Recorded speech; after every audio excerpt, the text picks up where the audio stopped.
sou Vasco, só torço pra um carioca. Que isso, Pedrosa? Paciência. E o Fogão, que é o alvinegro? Fogão, boa sorte pro Botafogo. Torcer? Chance zero. E pro Messi? Mais fácil eu torcer pro Messi, eu ia falar isso agora. É mais fácil eu torcer pro Messi. Olha aí, no Vasco a barca começa a ser montada e algumas saídas podem ser confirmadas. Vamos ver. Um novo não que segue agitando os bastidores do Vasco. Após mais uma recusa de Léo Jardim e uma pedida salarial maior que R$1 milhão, o futuro do goleiro em São Januário segue como uma incógnita. Quem também tem a permanência cada vez mais distante no Cruz Maltino é Payet.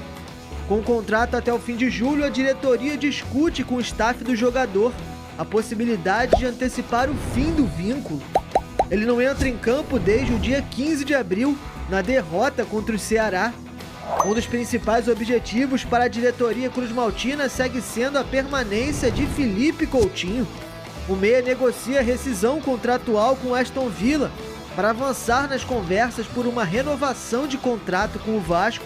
O empréstimo do jogador termina no próximo dia 30 e a expectativa é de final feliz para a renovação do camisa 11. Lucas Pedrosa, o Vasco estuda a antecipação do fim do contrato de Dimitri Payet. É isso, Pedrosa? Confirma? Estuda não, já entrou em contato para poder rescindir, porque... Já telefonou? Exato, o Carlos Amodeu esteve lá no sorteio da Copa do Brasil e ele deixou isso claro. Hoje o CEO, o Carlos Amodeu, ele também acumula a função de diretor de futebol depois da saída do Marcelo Santana. Inclusive, a diretoria do Vasco está na hora de acordar porque o Vasco vai entrar numa janela de transferências e não tem diretor de futebol. Então, quem vai fazer a janela de transferências? Quem vai buscar as coisas? Vocês precisam acordar para poder resolver essa situação, porque o Carlos Amodeu, ele tem outra função no clube. Ele não pode acumular a função, ainda mais no Vasco que precisa de trazer reforços. Então, é algo que a diretoria precisa acordar. Agora, em relação ao Dimitri Payet, cara, é natural, Fernanda. Ele já não ficaria. É. Desde maio, Quantos jogos ele... Quanto tempo que ele não joga? Acho que mês e meio? Mais até, porque ele teve uma lesão no ligamento desde colateral. A derrota contra o Ceará. Exato, faz tempo já. Então, assim, é um atleta que foi muito importante pro Vasco em 2023. Foi um cara que foi crucial pro Vasco não ter caído naquele momento. Em 2024 ele começa bem, depois ele cai de rendimento justamente porque teve problemas físicos. Aí depois, nessa temporada, a gente conhece alguns problemas extracampo que também acabam afetando a cabeça dele. Ele pede para ir, ele ia ser relacionado para esse último jogo contra o Bragantino e ele pede para viajar para a França antecipadamente. Então, um cara que ganha R$1,5 milhão, vamos colocar assim, não faz sentido algum continuar no Vasco. O Vasco precisa reinvestir esse dinheiro em outro jogador que seja saudável, que também tenha condição de ajudar o Vasco, e o Payet, infelizmente, não tem conseguido. E ele tinha muita qualidade, mas já tinha, né, Vini, essa irregularidade esportivamente falando. Depois que começou a ficar público aquele caso de polícia que ele teve, e aí eu acho que o negócio ficou mais difícil pro Payet, né? Fernandinha, quem acompanha o nosso programa sabe muito bem que eu falo isso bem antes desse caso envolvendo a vida pessoal dele, envolvendo a polícia. Eu falava isso bem antes, que o custo-benefício com o Dimitri Payet não valeria a pena. Eu acho que era muito melhor você ir ao mercado, utilizar esse alto salário que pago pro francês, ir ao mercado e trazer um jogador que pudesse ajudar mais, sendo substituto ou não do Coutinho. Então acho que o custo-benefício era péssimo com o Payet nessa temporada. Acho que o Vasco da Gama vai agir de maneira extremamente correta se conseguir a rescisão de contrato antes do tempo. Então acho que chegou o fim, o revoar para o Dimitri Payet. E só falta um mês, tá? Seria só julho. Então é meio que negociar ali a rescisão de contrato de fato. É meio que assim, cara, você não precisa voltar. É mais ou menos isso. É torcer para ele não sentar no contrato também, né? Será que ele tem jogador que faz isso. O Pablo tá lá no Flamengo ganhando um salário alto para ficar utilizando a academia. Ele poderia rescindir o contrato, mas não, ele tá sentando no contrato. O que eu não critico, o jogador que faz isso no contrato é contrato. Mas... eu critico. Eu também. Porque eu entendo você, porque eu também acho que o cara tá no direito dele. Ué. Né? Por exemplo, o Pablo. Ele tá no direito quem vai dele. pagar o que o Flamengo paga pra ele? Tem que criticar quem pagou, quem quis pagar na temporada passada lá, o Paulo Souza, quando pediu a contratação. No caso do Payet, faltando um mês, ele pode chegar e virar pro Vasco? Não. Eu vou ficar aí até o fim do mês. Depois não vai mudar nada na vida dele. Nada. Do Pablo eu entendo que é um contrato maior. Ninguém obrigou o Flamengo e nem o Pablo a assinarem um contrato. Quem fez a contratação é que tem que responder por isso. Agora, quando eu digo que eu critico, é até o caso do Capasso que a gente estava conversando aqui no dia do Felipe. Cara, o cara tá se desvalorizando. Ele como atleta de futebol, cadê o Pablo? O Pablo tá lá no Flamengo encostado, treinando na academia, sem nenhum tipo de visibilidade para ele. Ficou no Botafogo meses. Ficou no Botafogo da mesma forma, jogou. o Capasso foi a mesma coisa, recebeu proposta para sair, recebeu proposta para poder jogar e o cara prefere não jogar. Então assim, quando a gente fala que o clube desvaloriza o ativo, eu acho que o ativo também se desvaloriza sozinho, quando ele toma a decisão de sentar no contrato. Então quando eu critico é muito mais por isso, porque... eu sempre uso aqui o nosso exemplo. A gente está aqui numa grande casa do sistema brasileiro de televisão, que é o SBT, e de toda a história da imprensa brasileira. Mas se em algum momento o SBT chega para mim, cara, não quero mais ficar com você, eu não vou ficar encostado no SBT, sentado no meu contrato. Eu vou buscar outra oportunidade para eu poder continuar aparecendo e mostrando o meu trabalho. Mas isso vai de cada um. É porque estamos falando de 2 jogadores em fim de carreira. Entende? Entendo. Por exemplo, jovem, eu já vi jovem largar o contrato e falar, não, eu prefiro ir para um outro contrato e ganhar menos. Agora, o Pablo não esconde isso nem um pouco de ninguém. Ele não faz a menor questão de sair do Rio de Janeiro, não faz a menor questão de procurar um novo clube, inclusive pode até encerrar a carreira depois Mas desse aí é o fim que eu de te contrato. falo, eu acabei de buscar aqui, 33 anos. A carreira dele não tá acabando, né? Ele Do que vai Pablo? acabar com a carreira dele. É por causa de lesão. Tá em fim de carreira. Muito bem, olha, o presidente do Fluminense confirmou para o Setor Sul podcast que ele participou, que sondou Neymar e Cristiano Ronaldo para a disputa da... Alegria encontrar você aqui logo cedo para o nosso Café Vascaíno. Bom dia, seja muito bem-vindo. 4 de junho de 2025, hora de trazer notícias e muita opinião sobre o nosso clube, o Vascão da Gama. Então vamos juntos? Deixa o seu like, comenta, compartilha esse nosso conteúdo, se inscreve no canal, 220 mil amigos é a nossa meta que nós vamos ultrapassar hoje. Se inscreve aí, dá essa moral, é super importante para que o fanático vascaíno chegue em outros vascaínos. Vou falar mais da situação do Léo Jardim, porque teve gente que não entendeu o que eu falei ontem no vídeo. Vou falar sobre Sul-Americana e Felipe Coutinho. Vambora? E os crias? GB e Zucarello. Vou começar por eles. Ontem, na representação da equipe no CT Moacir Barbosa, eles participaram, sim. GB e Zucarello. Fernando Diniz quer observar a base, que, aliás, é o nosso DNA. Se a gente olhar o time do Vasco hoje, Felipe Coutinho, que é titular, veio da base. E mais quem? Mais ninguém. O Luiz Gustavo é titular, perfeito. Mas recente. Quem mais? Só 2 de 11? Nunca foi isso. Eu sempre lembro da história contada pelo Ricardo Rocha aqui, em 1994. 4 não eram da base, 7 titulares eram da base. Na final contra o Fluminense, 9 foram titulares da base, porque o Luizinho estava suspenso e o Denner, infelizmente, tinha falecido. Só o Ricardo Rocha e o Alexandre Torres é que não eram da base. A base sempre trouxe grandes jogadores do Vasco. E que o Fernando Diniz consiga trabalhar e tirar o melhor desses moleques também. GB e Zucarello são 2 jogadores talentosos. O Estrela vai voltar.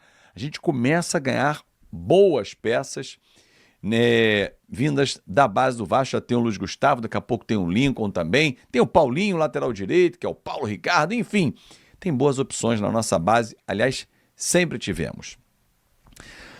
Bom, ontem eu fiz um vídeo, vou deixar inclusive ele aqui no final, ele vai aparecer aqui bem no alto, no finalzinho, você pode clicar se você não assistiu.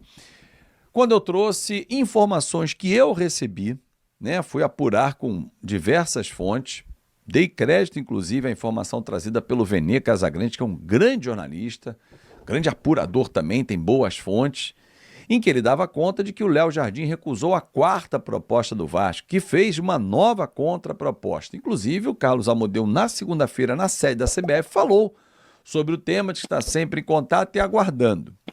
Ontem, depois do vídeo, deu uma baita repercussão, aí, a galera opinando e tal, não, tem que dar 1 milhão, 1,5 milhão, tem que pagar 30 milhões, dar a chave do cofre e tal. Gente, olha só, o Vasco fez propostas, até onde eu sei, num valor que é igual do Verratti, que é dos maiores salários do elenco do Vasco, e com razão. E o Léo Jardim estaria nessa categoria.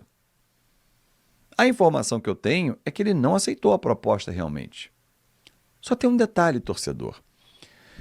Se ele fizer mais 2 jogos, ele alcança a meta prevista em contrato, assinado por ele, de 50% dos jogos.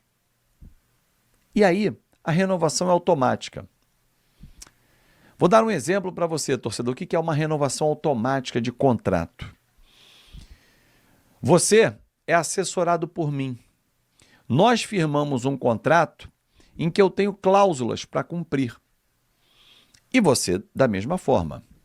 O nosso contrato, que termina agora, dia 30 de junho, será renovado automaticamente se ao longo desse 1 ano de contrato, trazendo uma informação, um detalhe hipotético, eu, como seu assessor, consegui 10 entrevistas para você, sendo 5 em televisões, nos principais canais, as outras 5 nos veículos que falam especificamente de Vasco. Hoje, dia 4 de junho, eu alcancei a minha meta. Você, meu assessorado, falou em 10 veículos. Então, você não vai dizer que não vai renovar, automaticamente o contrato será renovado por mais 1 ano, com um bônus, com a meta. Assim é com o Léo Jardim. O Vasco não quer exercer, não quer deixar que isso aconteça, que não é nem o caso de exercer, é deixar que isso aconteça. Por isso chamou o Léo, ofereceu primeiro 2 anos de contrato, 26 e 27, com prorrogação para mais 1, não aceitou, os valores foram baixos, segundo ele, fez uma segunda proposta de 3 mais 1, ele também não aceitou, subiu o valor na terceira proposta e agora ofereceu 4 anos para o Léo Jardim. Ele tem todo o direito de não aceitar. Só que o contrato será renovado automaticamente, porque ele é um baita profissional e não vai se recusar a entrar em campo. Eu, se fosse o Léo Jardim, Pitombeira, parou. Vamos acertar essa situação, nem que seja para sair. Porque o contrato renovar automaticamente, o Fluminense quer, o Cruzeiro quer, o Palmeiras, o Porto, o escambau de Madureira. Paga a multa e leva. Simples assim. O Vasco não pode ser refém, não é só do Léo não, de qualquer outro goleiro, qualquer outro jogador. Simples assim. Bem simples. E não tem politicagem nesse meio. Aliás, a internet está um pouco doente, né, cara? Ou muito doente. Olha essa foto aqui. Uma foto tirada na terça-feira, né? Conhecido como ontem. Eu fazendo mais uma aula de futebol com alguns amigos. Aí tem aqui um aluno até que é novo na turma, com uma camisa do Flamengo. E ele tá dominando a bola e olhando para cima. Só o queixo dele aqui, tem um grisalho aqui do lado. Cara, essa foto percorreu grupos de vascaínos dizendo que era o Felipe, diretor técnico do Vasco, com a camisa do Flamengo. Ah, para com isso, cara. Numa boa, o cara que espalha isso e que pensa isso tá com a mente doentia. Você acha que o Felipe, diretor técnico do Vasco, estaria em qualquer lugar público vestindo a camisa do Flamengo? Ah, vocês estão de sacanagem, cara. Não é possível. Assim nascem as fake news. Lamentável. Vou falar sobre o Coutinho. Antes, quero dar um pitaquinho aqui sobre diretor executivo. O Vasco está atrás de um nome. E o Bruno Spindel, que hoje está no Flamengo, é um nome bem avaliado dentro do Vasco, por toda a experiência que ele tem. Ah, ele torce pro Flamengo, ele é mulambo. Meu irmão, se o cara é um bom profissional e ele atender às necessidades do Vasco, ô Darcy, eu trabalhei no Fluminense e sou Vasco. E aí? E fui muito profissional. Profissionalismo é isso. Ou você acha que o Verratti nasceu Vasco, o Léo Jardim nasceu Vasco? Quer que eu cite outros? Peguei 2 exemplos aí que você adora, torcedor. Então, se não for ele, tiver um grande nome, não pode ter nome meia boca. O cara tem que falar com os empresários, tem que ter trânsito para trazer grandes jogadores e bons jogadores nesse momento que o Vasco precisa. Falando em grandes jogadores, em bom jogador, Felipe Coutinho, indiscutivelmente, a carreira do Felipe não tem o que entrar em questão e tal. Só a contrato dele termina agora dia 30. Tem o próximo jogo com o São Paulo, ele vai fazer. E, teoricamente, depois, acaba. Há uma possibilidade de rescisão contratual com o Aston Villa, com quem ele tem contrato até o meio do ano que vem. Mais 1 ano de contrato. O Aston Villa está buscando saídas financeiras dentro do seu elenco, já que ficou em 6º lugar no campeonato inglês, não se classificou para a Liga dos Campeões, então ele vai ter que dar uma enxugada na sua folha. E a saída do Philippe Coutinho aliviaria as contas lá do Aston Villa até para buscar novas opções. Agora, isso não é garantia de que, se ele estiver livre no mercado, o Philippe vai ficar no Vasco, porque tem que haver um entendimento financeiro. Ele tem o maior salário do Vasco da Gama e não entrega o maior futebol. Você renovaria com o Philippe Coutinho por R$1 milhão? Vamos botar que ele ganha 1 milhão, 1 milhão e 100, 1 milhão e 200, R$1 milhão. O Philippe Coutinho entrega um futebol para ganhar R$1 milhão? Será que ele aceita uma redução? Pô, Felipe, você não está entregando tanto, então, nessa temporada 24 jogos, 5 gols, 3 assistências. A cada 3 jogos você participa de um lance de gol, ou fazendo ou dando assistência. É muito? Não. É pouco? Também não. É razoável. Mas pro cara que ganha 1 milhão, Felipe, vamos fazer o seguinte, vamos fazer um contrato de 500 mil mais metas, bônus. E não vai topar. Ah, mas ele vai pedir 1,5 milhão, porque ele vai estar livre no mercado. Pô, obrigado, Felipe. Obrigado. Grande abraço. O país já foi embora por 1 milhão. Mais 1 milhão, abre 2 na folha. Com 2 milhões você contrata 3 jogadores que vão resolver o teu problema no time titular. Inclusive camisa 10. Não precisa ser muito inteligente, não. Se for ali no Racing, na Argentina tem um rapazinho chamado Vieto, por exemplo. Aliás, lá tem um 5, tem um 8, tem um 7, tem um 10. É só ir lá buscar. E esse salário que eu falei de 600, 700 mil reais, esses caras ganhariam mole no Brasil. Porque lá eles não ganham isso tudo. É para pensar. Eu torço para o Philippe Coutinho ficar com o Fernando Diniz para que ele recupere como fez com o Ganso no Fluminense. Payet, o revoar Payet. Esquece. Página virada. E outros jogadores vão sair também. Galera, um grande abraço. Muito obrigado pelo seu carinho. Salve, torcedor do Vasco, sejam bem-vindos ao canal Vasco Full. Todos os dias conteúdo exclusivo do Vasco pra vocês. Antes de mais nada, deixa aquele like, se inscreve no canal, ativa o sininho das notificações, assim você não perde nenhuma notícia do Vasco da Gama. O Vasco que deve ter novidade aí nas próximas escalações. Fernando Diniz está de olho em 2 crias do Vasco, o Zuccarello e o GB. O GB já teve algumas oportunidades, né? Inclusive até com o Carille, mas não teve sequência. E agora, como é uma urgência, né, o Fernando Diniz está observando os garotos de perto. E quando sair dessa parada, né, da pausa da data FIFA e também do Mundial, provavelmente esses jogadores vão estar bastante reintegrados aí com o time titular e um certo entrosamento aí. Vamos dar aí confiança para os moleques, porque são 2 joias do Vasco, que além de pelo trâmite esportivo, também tem um aspecto financeiro envolvido, pode se tornar aí joias milionárias do Vasco da Gama. Deixa seu comentário, a sua opinião. Deus abençoe cada um de vocês, tamo junto, forte abraço e vamos Vasco!